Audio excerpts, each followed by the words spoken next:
रियाज साहब, जानना चाहेंगे, चुनाव के लिए एक दिन बीच में रह गया है, किस तरीके से जनता में रुझान है आपको? विवेक जी, अखलाक साहब, आप सबसे पहले मैं आपका बहुत बहुत शुक्रगुजार हूं कि आप आज मुझसे वार्ता के लिए, मुझसे बातचीत के लिए मेरे यहाँ मौजूद हैं। रुझान की बात करें तो हम एक एक गली, एक एक घर घूम रहे हैं। बहुत अच्छा जन समर्थन मुझे मिल रहा है। ऐसा नहीं, मुस्लिमों में भी, हिंदुओं में भी बहुत भारी जन समर्थन मुझे मिल रहा है, क्योंकि लोग जानते हैं कि सिर्फ और सिर्फ एक सिंगल, मैं इन प्रत्याशियों में ऐसा व्यक्ति हूँ जो नवाबगंज में रहता हूँ, लोगों के काम करता हूँ। तो ये जो जितने भी प्रत्याशी हैं, चाहे ये ताहिर चेयरमैन है, ये भाग जाते हैं, राशिद तो उनसे कोई मतलब नहीं, दूर दूर से बसपा वाले को कोई मतलब नहीं, और झाड़ू वालों को, उनसे आम आदमी वालों को कोई मतलब नहीं, और भाजपा वालों की भी बात करें, इनकी कोठी भी बरेली में, ये महीने 15 दिन में एक दिन में कभी यहाँ आते हैं। और ऐसे लोगों को जनता चाहती है कि हमें ऐसे आदमी को चुने जो हमारे बीच में रहे, जो हमारे बीच का हो, जो गरीबों का सुख दुख समझ सकता हो। इसलिए बहुत अच्छा रुझान है, बहुत बढ़िया रुझान है।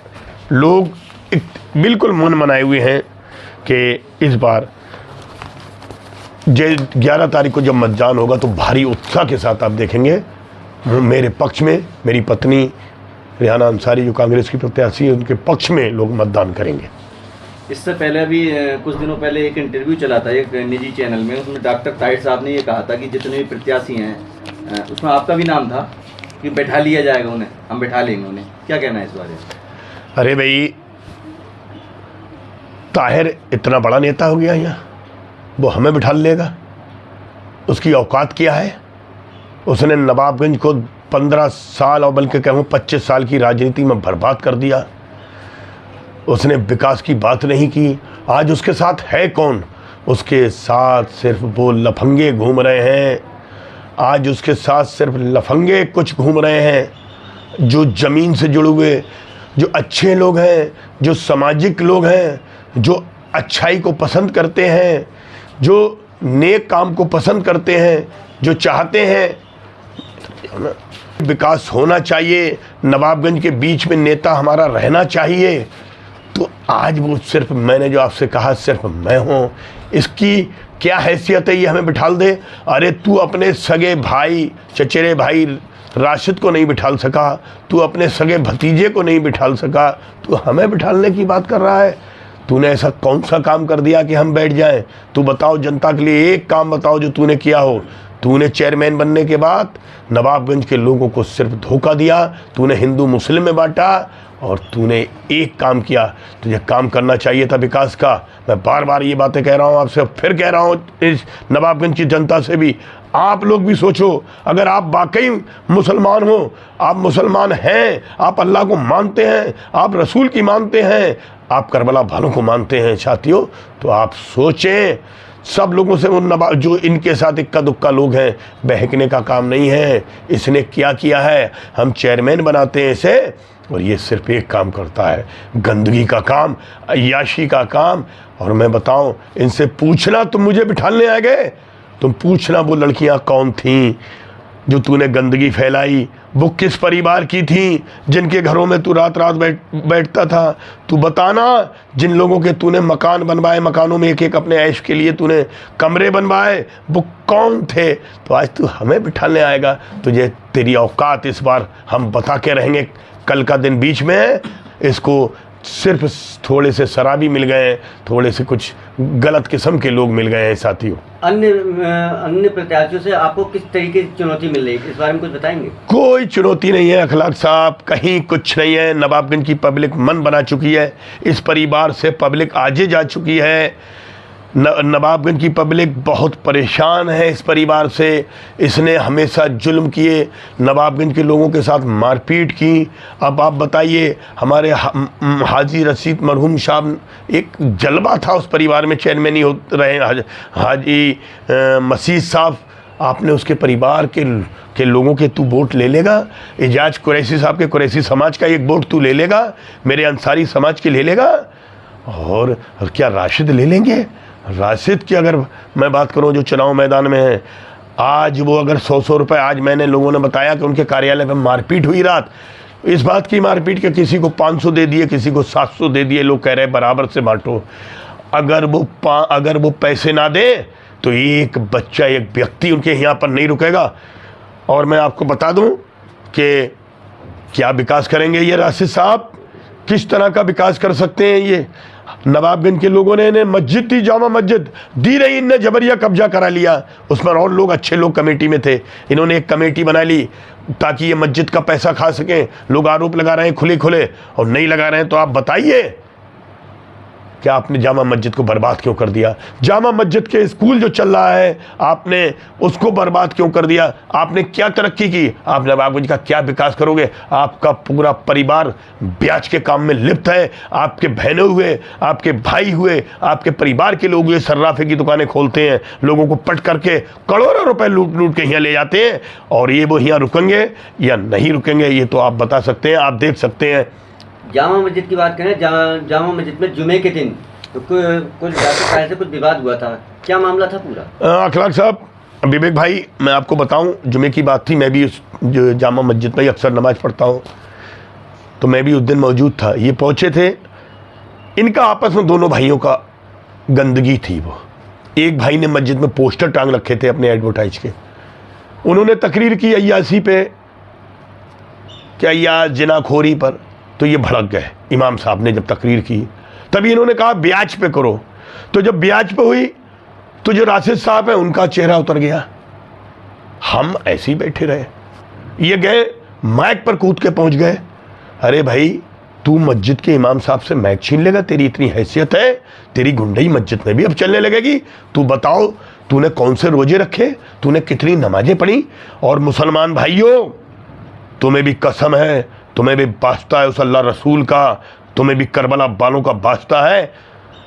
कभी इसे नमाज पढ़ते हुए देखा, कभी रोजा रखते हुए देखा?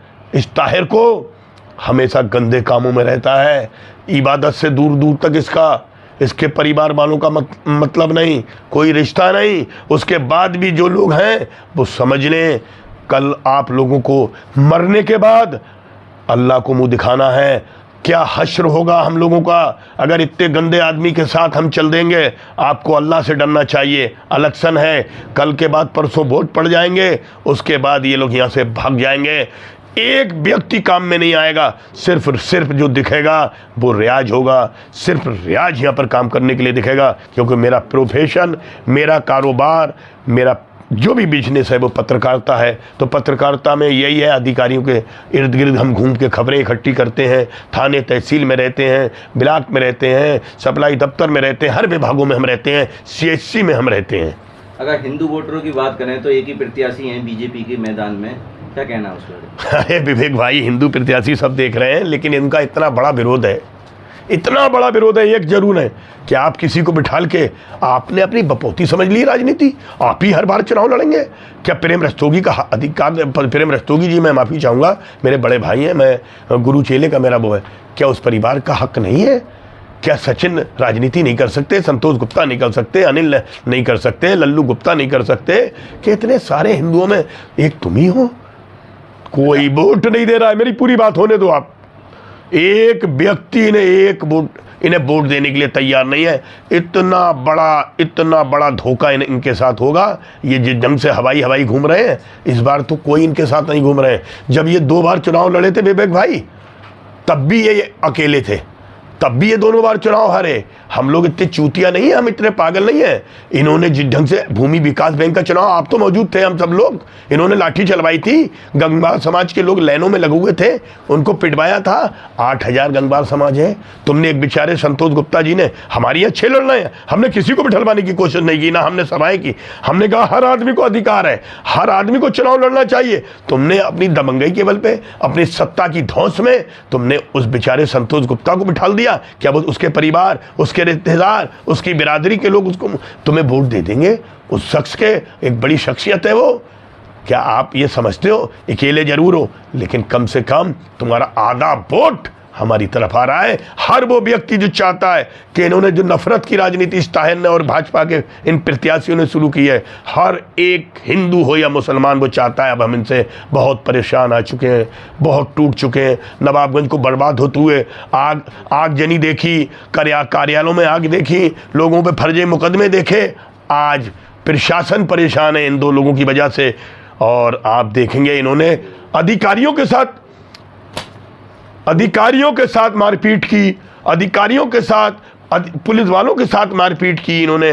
तो आज ये कैसे चुनाव मैदान में चुनाव अकेले रहने के बाद कैसे जीतेंगे? आप देखना, जिस दिन 13 तारीख को वोट खुले उस दिन एक तरफा वोट हिंदू भाइयों का इतना बड़ा मिलेगा कि ये देखते रह जाएंगे। भूमि विकास की बात करें तो डॉक्टर ताहिर ने कहा है कि जितने भी लोगों को लाठीचार्ज हुई है वो सारे लोग मेरे साथ हैं। क्या पूरा मामला क्या? अरे मैं ये कह दूं कि नरेंद्र सिंह राठौर मेरे साथ है, उनका पूरा परिवार मेरे साथ है, मैं इनके लिए कह दूं, क्या आप मान लेंगे? क्या उनके रिश्तेदार मेरे साथ, आप मान लेंगे? यार अखलाक भाई, बहुत अच्छा सवाल था आपका वाकई। जो लोग पिटे हैं, जिनके आज भी बरते निशान नहीं गए हैं, वो कैसे भूल जाएंगे अपनी पिटाई को? यार एक गधे को आपने पिटते हुए देखा अपने मालिक से, एक गधे को उसको मालिक पीट रहा है, उसके बाद उस गधे ने अपने मालिक से बदला लिया। जब वो उसकी पीठ पर सवार होना चाहा, उसने बदला लिया और उस गधे ने उसको चकई घन्नी उड़ा दिया। वो तो गधा था, गधा अपना बदला लेना जानता है। आप किसी जानवर को छेड़ दें, कुत्ते को अगर खाली बैठा हुआ हो आप हल्के से ऐसे लात मार के निकल जाए, वो भी तुमको दौड़ पड़ेगा काटने के लिए। अगर छोटी सी चिड़िया को भी आप ऐसे कर दें तो आपके ऊपर दौड़ पड़ेगी, लिपट जाएगी। तो ये तो इंसान है, क्या ये जानवरों से क्या गुजरे थोड़ी नहीं है जो अपनी पिटाई का बदला नहीं ले सकते? ऐसी इसने बहुत पीटा ताहिर ने, इनसे भी नवाबगंज के मुस्लिम बदला ले रहे हैं।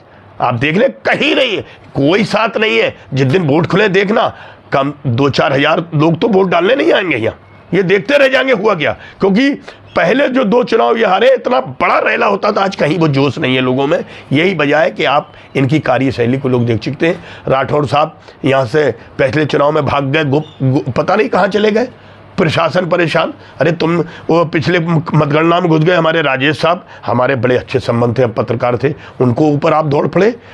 और नरेंद्र राठौर साहब फिर वही कहते हुए मिलेंगे कि मैं जहर खा लूँगा। हुआ कही थी, आप इतने मजबूत अपने आप को कहते हैं और हुआ कह रहे हैं काउंटिंग में मैं जहर खा लूँगा।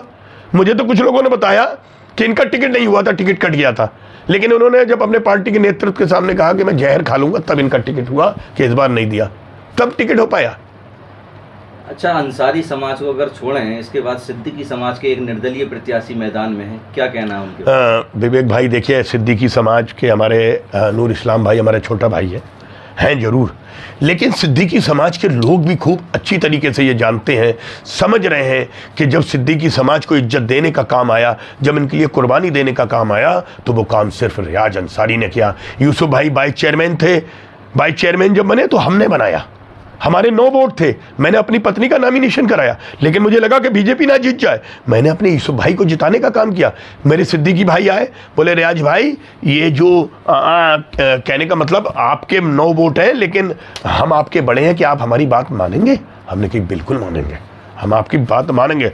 तो बोले आप बैठ जाएं, आपके यूसुफ बड़े हैं। हमने बड़े होने के नाते अपने सिद्दीकी भाइयों की बात मान ली और हमने यूसुफ भाई को वाइस चेयरमैन बनाया। हमने हमारे जमील भाई थे जो नदी में डूब गए थे, मैंने कल भी लोगों से ये बात कही, मैंने 5 लाख रुपए उन्हें दिलवाया, उनकी बीवी को, उनके बच्चों के काम में आ रहा है आज वो 5 लाख रुपए। मैंने माया अस्पताल में जब हमारी सिद्दीकी बिरादरी की एक लड़की की मौत हो जाती है गलत इलाज से, डॉक्टरों की गलत इलाज से वो मर जाती है, मेरा वो आंदोलन में मैं जब वो उनके खिलाफ खबरें चलाई, मैं आगे आया, मैंने सच्चाई को उजागर किया, तो मुझ पर फर्जी मुकदमे लिखे, मैं सिद्दीकी भाई जानते हैं और मुझे अपने सिद्दीकी भाइयों पर इतना भरोसा है। मैं सिद्दीकी भाइयों, अगर आपको लगता हो आपके इस रियाज ने वाकई आपके लिए काम किए हैं, आपकी कौम के लिए काम किए हैं, आज मैं 20 साल किराए के मकान में रहा, ये मकान आप मेरे देख सकते हैं, टीन पड़े हुए हैं, मैं चाहूंगा मेरा दरवाजा जरूर दिखा दें नवाबगंज के मुसलमानों को। मैं कमाना नहीं जानता, मैं भी राइस मिल चला सकता हूं, मैं भी कोलू चला सकता हूं, मैं भी दुकान चला सकता हूं, लेकिन मैंने अपने इन मुसलमान भाइयों के लिए अपना समय बर्बाद कर दिया, अपनी जवानी लुटा दी, अपना परिवार को नहीं देखा। लेकिन मुझे अगर मेरे सिद्दीकी भाइयों, मेरे अंसारी भाइयों, मेरे मंसूरी भाइयों, अगर आप लोगों ने अपने इस भाई के साथ धोखा कर दिया, अगर वोट नहीं दिया, तो मैं नहीं, आज मेरी आंखों में आप देख सकते हैं पानी है, कल आप रोक लोगे। इतना वोट अंदर से मिल रहा है, किसी बिरादरी का वोट इसको नहीं मिल रहा है। अगर कोई गलती कर गए साथियों तो आपको पछताना पड़ेगा। आप ढूंढते फिरेंगे कि ऐसा नेता कहां से लाए जिसका हाथ पकड़ लेते थे। हमारे गुड्डू भाइयों को, कुछ गुड्डू भाई है सिद्दीकी, उसको पीट रहे थे, हमने पहुंच गए। यूसुफ भाई वाइस चेयरमैन थे, इनके भतीजे बंद थे, मुझसे बोले रियाज भाई इनको छुड़ाओ, लॉकडाउन का मामला था, पचौरी इंस्पेक्टर थे, मैंने उनको छुड़ाया। नहीं, कितने रामलीले में एक बार बवाल हो गया, डांस पार्टी में सिद्दीकी भाइयों से हुआ, मैं उनके साथ खड़ा रहा। आपका ये भाई कहां खड़ा नहीं रहा है? तो आज आप मुझसे क्यों नहीं जुड़ रहे हो? क्या मैं गरीब हूं? क्या मुझ पर पैसा नहीं है? क्या मैं आप लोगों को शराब नहीं पिला सकता? क्या मैं दारू नहीं पिला सकता? क्या मैं 500-500 रुपए लोगों को खर्च नहीं कर सकता है? इसलिए आप मेरे साथ नहीं जुड़ रहे हैं, मेरी सभाओं में नहीं आ रहे हैं। तुम्हें कसम है, तुम्हें उस अल्लाह रसूल की जिसकी तुम इबादत करते हो, जिसको मानते हो, जिसके आगे सर झुकाते हो, तुम्हें उसकी कसम है। अगर तुमने इस भाई ने, अगर मैंने आपके साथ धोखा किया है तो धोखा कर देना, अगर मैंने धोखा नहीं किया है तो मेरे साथ धोखा मत करना। अगर मेरे साथ धोखा किया तो आप अल्लाह को क्या मुंह दिखाओगे? आपको कोई नेता नहीं मिलेगा आपकी आवाज़ उठाने वाला। इतनी बात जरूर कहूँगा मैं।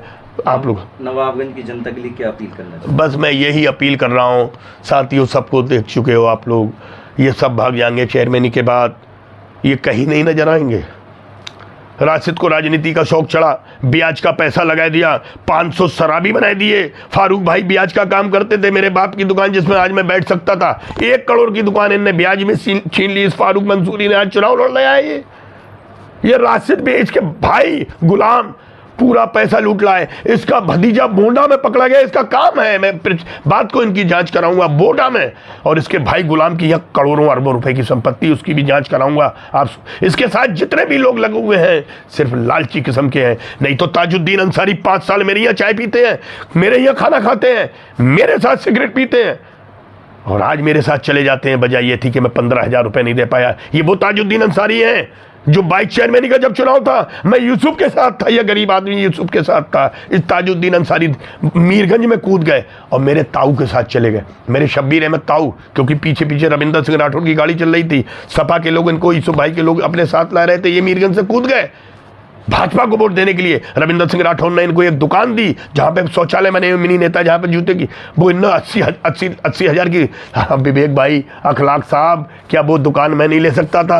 मैं किराए के मकान में, अशफाक भाई छंगा है, उनके मकान में रहता था, किराए में रहता था। मेरे घर में गैस सिलेंडर नहीं था, लकड़ी से खाना बनता था। मैंने अपने जमीर का सौदा नहीं किया। मैं ताजुद्दीन की तरह मैं भी 80,000 रुपये लेके एक दुकान लेके मैं अपना जमीर का सौदा कर सकता था। अब ताजुद्दीन हर चुनाव में उस आदमी को जब पैसा चाहिए, मैं पैसा नहीं दे सकता, 15,000 20,000 मुझसे मांग रहे लोग। मेरे पास कुछ आए, बोले 2.5 लाख रुपए का इंतजाम कर लो। साथियों, ये जो लगे हुए हैं, ये लालची किस्म के लोग हैं, ये बहुत बक्कार लोग हैं, ये आपकी कौम को बर्बाद कर रहे हैं, आपको मिटाने का काम कर रहे हैं। मैं आपसे अपील करना चाहूँगा, अगर आप केसरे आज की कोई कुर्बानी, नाले पार के लोगों की मैंने पंचायतें, मैंने कस्बे के लोगों की पंचायतें, बच्चों के एडमिशन, 800 लोगों के राशन कार्ड अगर बनाए हों तो आप मेरा साथ दे देना। वरना अगर आप मुझसे काम लेते रहोगे और इस आसाराम बापू को वोट देते रहोगे, इस अय्याश आदमी को वोट देते रहोगे, इसको मजबूत करते रहोगे, तो ये कौम कमजोर हो जाएगी, आपको नेता नहीं मिलेगा। साथियों, बस एक ही अपील करना चाहूँगा, 11 तारीख को वोट पड़े। मेरी पत्नी जो कांग्रेस की प्रत्याशी हैं, जिन्होंने मैं अपने बच्चों के साथ, मेरे साथ बहुत परेशानी उठाई है आप लोगों के लिए, कौम के लिए, आप मेरी मदद कर देना। आपको अल्लाह का वास्ता, आपको खुदा का वास्ता, आपको रसूल का वास्ता, आपको उन करबला वालों का वास्ता, हाँ, अगर मैं गलत हो तो आप मेरा साथ मत देना, बिल्कुल मत देना। और मुझे विवेक भाई जिस ढंग से समर्थन मिल रहा है, जब बाईपास पे मेरी सभा हुई तो दाढ़ी वाले लोग मेरे साथ थे, बुजुर्ग लोग थे। और एक चीज़ और कहूँगा साथियों, मेरे कार्यालय पे अल्लाह का करम है, एक शराबी नहीं आता है। 1-2 शराबी आए, इधर उधर से पी के मैंने हाथ जोड़ लिए, मैंने खुदा के लिए इसे नापाक मत करो। मेरी बीवी नमाज पढ़ती है रात में 2 बजे तक, मैं भी अल्लाह का जैसे भी शुक्र अदा करता हूँ। मुझे जो आलिमों ने बताया है मैं वो करने की कोशिश कर रहा हूँ। मुझे अल्लाह पे भरोसा है, अपने रब पे भरोसा है, अपने रसूल पे भरोसा है, पंजतन पाक पर भरोसा है। वो मुझे इन जालिमों के सामने झुकने नहीं देंगे, टूटने नहीं देंगे, गिरने नहीं देंगे। आप देखना, जब 11 तारीख को वोट पड़ेंगे, एक एक वो इंसान मुस्लिम तो एक तरफा मुझे वोट देगा, और जब हिंदू समाज का वोट निकले आंखें खुल जाएंगी लोगों की देख के। साथियों, हाथ जोड़ के अपील है, आज अगर मेरी गरीबी का मजाक बना रहे हैं, अगर मैं हार गया तो नवाबगंज के हर गरीब आदमी की मजाक होगी, हर गरीब आदमी बेइज्जत होगा, हर गरीब आदमी के सपने टूट जाएंगे। तो साथियों, बहकना मत, और मुझे मजबूत कर देना। हमेशा आपके साथ था, साथ हूँ और साथ रहूँगा। अल्लाह हाफिज़, खुदा हाफिज़।